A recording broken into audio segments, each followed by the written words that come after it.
Perfekt linje. Men tror den lander i, ja, der lander den.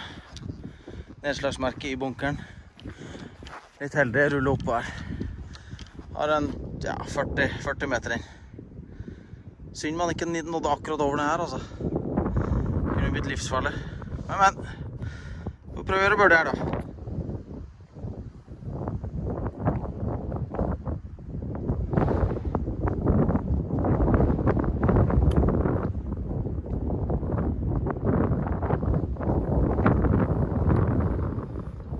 Akkurat en meter for kort.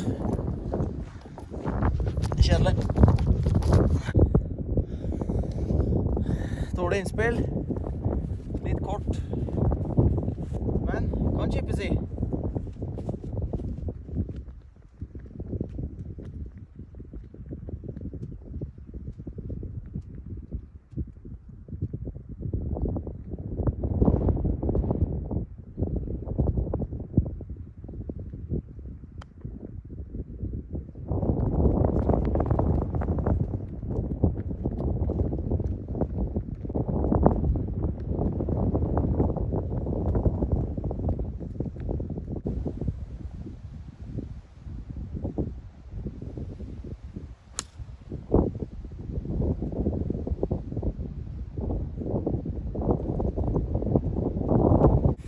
...230 inn. Prøver med en trevudd nå i nærheten av grinen.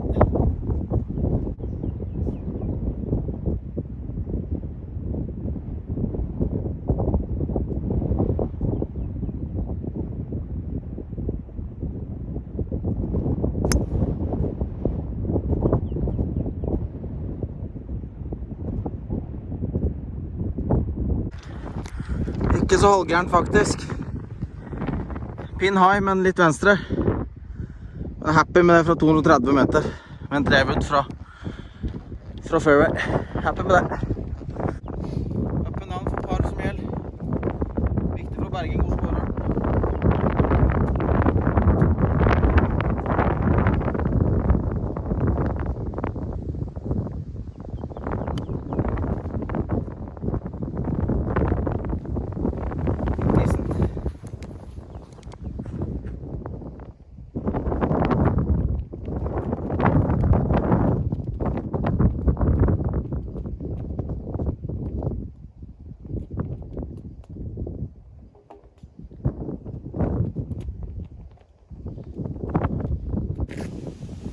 Litt fristet å slå en rolig drive her, prøve å ta litt spinn. Hadde langt inn i sted. Prøve å få litt mindre inn, ikke får det blinde innspillet.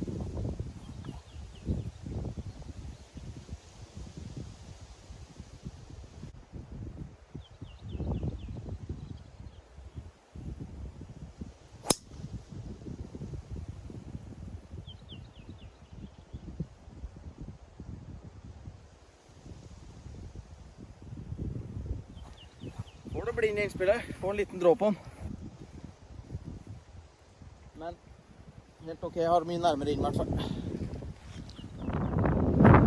22 meter, blinde innspill. Masse vind imot. Prøv å trykke ned skjønner.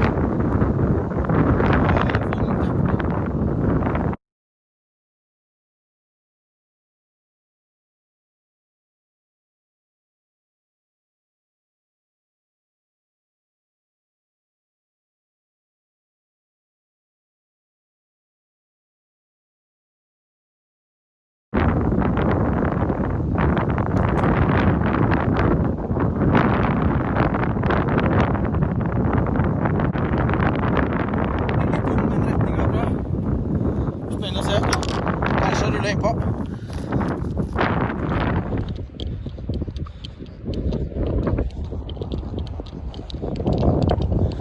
Fantastiske forhold. Men vinden den har nok har øket på litt. Så jeg tipper det er stabilt en 12-13 meter per sekund. Det er voksent. Kom seg på griden i hvert fall med punch 7-eren. Jeg har en ja, 15-20 meter for birdie. Spør toputt her nå, altså. Uff.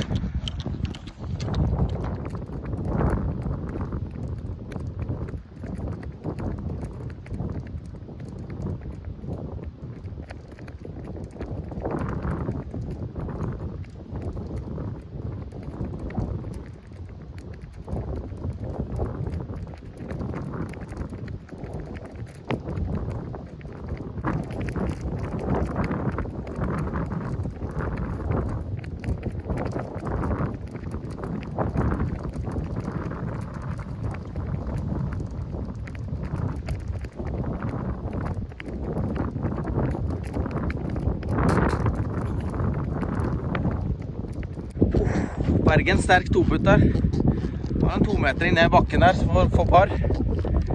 Nå kjente jeg første regndråpene her. Ser ut som det kan komme noe skikkelig vær her. Så vi får se om vi klarer å holde oss unna regnbygene. Det været kunne gjerne ha kommet hit.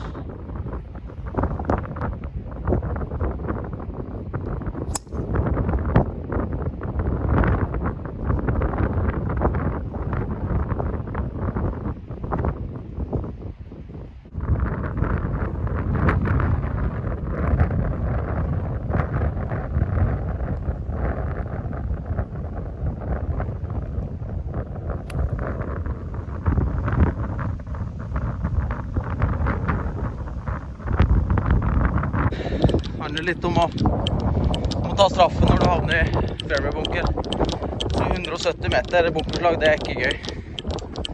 Det gikk fra en 8 layup. Skal være en sånn decent 50-60 meter inn her nå. Fin liten low patch. Skal vi se om du klarer å gjøre birdie.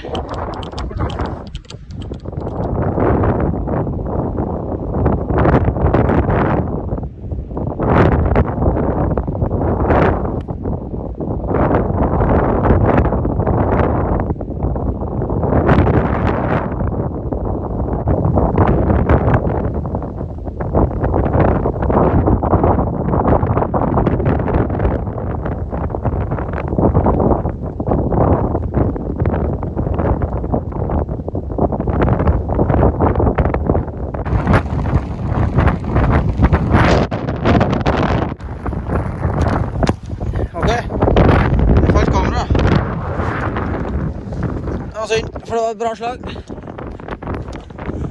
Knockdown 52 grader. Har en decent birdie putt. Særdeles vanskelig hold. For en vind han kommer med nå også. Ai, ai, ai.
Ah, 3 hull igjen. Regner det. Det regner ganske bra, altså. Så vi bare spinner på her og så vi kommer oss gjennom. Synes det blinket på himmelen en eller annen plass. Spørsmålet er om det er litt lyn i omløp. Da har jeg sett på TV at da må man avbryte. Nesten som man skulle ønske at det kom noe. Neida. På E gass, par 5 neste. Må ha birdie nå.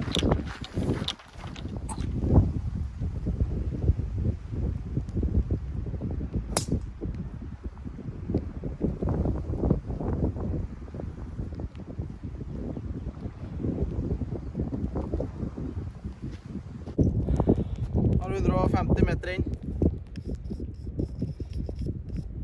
Og for en rolig, kontrollert sjuer. Masse medvind.